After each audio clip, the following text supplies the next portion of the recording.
Assalamualaikum warahmatullahi wabarakatuh. Perkenalkan, kami dari kelompok 5 yang terdiri dari Intan Friska Ayunda, Meisela Francisca, Intan Febiola, Hesti Ayu Fadila, Jenny Cornelia. Video ini kami buat untuk memenuhi tugas akuntansi. Dalam video ini, kami akan menjelaskan tentang kerangka kerja konseptual akuntansi. Kerangka konseptual merupakan sistem yang berhubungan dengan tujuan dan konsep yang melandasi akuntansi yang bisa menurunkan standar yang konsisten dalam menggambarkan sifat, fungsi, dan keterbatasan akuntansi keuangan dan pelaporannya. Nah, sebuah landasan teori yang kuat sangat diperlukan terutama karena akuntansi yang selalu dihadapi dengan adanya perubahan lingkungan. Karena dengan adanya kemajuan teknologi bisnis, tentunya semua ini akan menimbulkan masalah dalam pelaporan akuntansi yang baru juga. Jadi, di sini kerangka konseptual akuntansi sebagai landasan teori yang kuat untuk mengatasi hal-hal berikut.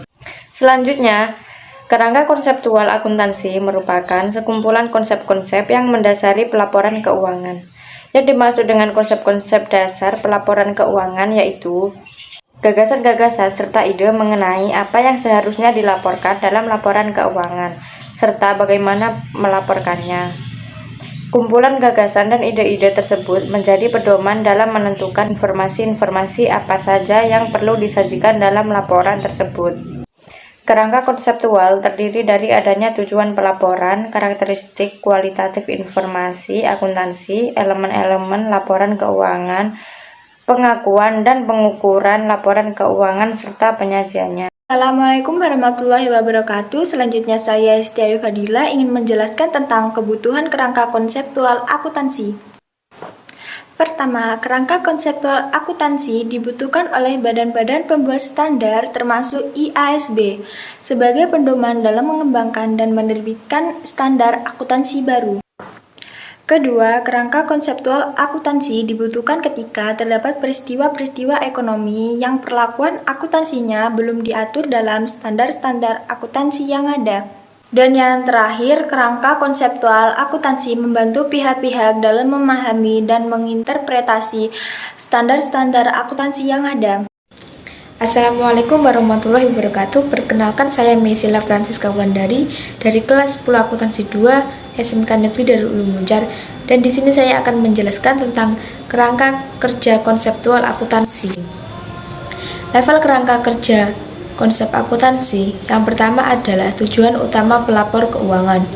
Pelapor keuangan dibuat dengan tujuan memberikan informasi yang diharapkan, memiliki manfaat dalam membuat keputusan, membantu menentukan jumlah, waktu, hingga memperkirakan ketidakpastian aliran kas yang terjadi.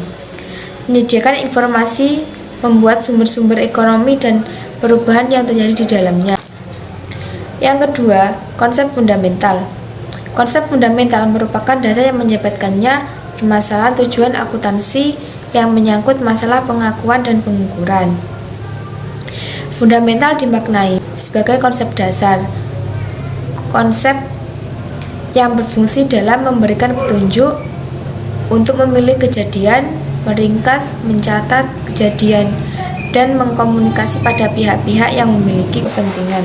Pada level 2 ini memiliki 2 poin penting, yaitu poin pertama, karakteristik kualitatif informasi akuntansi. Informasi akuntansi memiliki karakteristik yang membentuknya bisa dinilai tentang keterbatasannya untuk digunakan. Karakteristik yang kedua yaitu elemen laporan keuangan. Sebuah laporan keuangan harus memuat elemen-elemen yang menjadikan informasi dan yang digunakan. Elemen laporan utama keuangan yaitu aktiva, pasiva, liquid fund, investasi, distribusi, pendapatan, biaya, keuntungan, dan kerugian. Yang ketiga adalah konsep pengakuan dan pengukuran. Yang pertama, asumsi. Asumsi dasar dibagi menjadi 4, yaitu entitas ekonomi, usaha, unit moneter, periodisasi akuntansi, dan kontinuitas usaha. Yang kedua, prinsip dikenal sebagai pedoman untuk mengakui transaksi, badan usaha dan berkaitan bagaimana aktiva, pasiva, pendapatan dan biaya diidentifikasi, diukur sampai dilaporkan. Perkenalkan, nama saya Intan Febiola. Di sini saya menjelaskan tentang ringkasan masalah. Tujuan yang dinyatakan dari kerangka konseptual IRF adalah untuk membantu IASP mengembangkan standar yang didasarkan pada konsep yang konsisten dan juga untuk membantu penyusun mengembangkan kebijakan akuntansi yang konsisten ketika standar tidak berlaku atau memungkinkan pilihan kebijakan akuntansi. Namun, kerangka ini tidak banyak membantu IASP menentukan aset, kewajiban, pendapatan, dan pengeluaran mana yang harus diakui. Fokus kerangka pada aset dan kewajiban bahwa akuntansi dapat dan harus ditentukan dari neraca.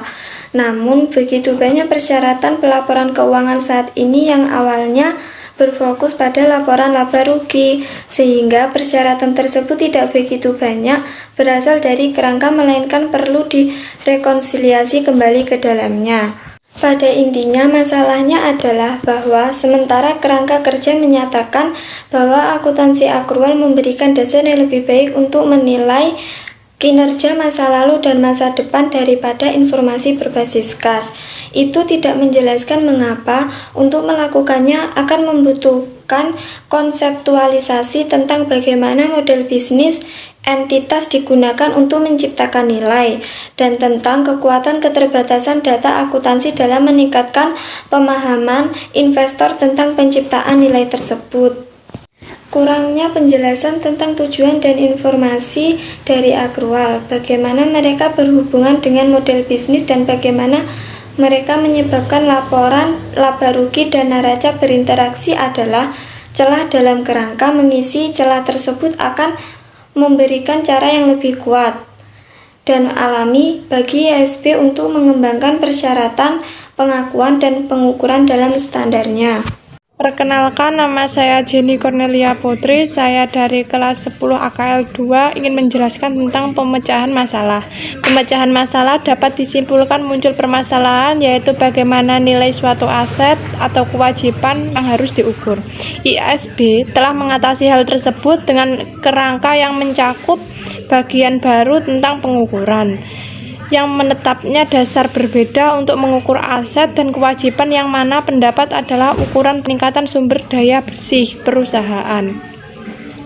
Perusahaan dalam satu periode yang didefinisikan terutama dalam hal peningkatan aset dan penurunan kewajiban atau Bulle and Chalk 2005. Peningkatan ini bahwa pada pengakuan dan pengukuran aset dan liabilitas cukup secara konseptual untuk memenuhi permintaan kegunaan meskipun praktiknya tidak selalu berlaku, dan dengan demikian menawarkan panduan konseptual yang tidak mencakup.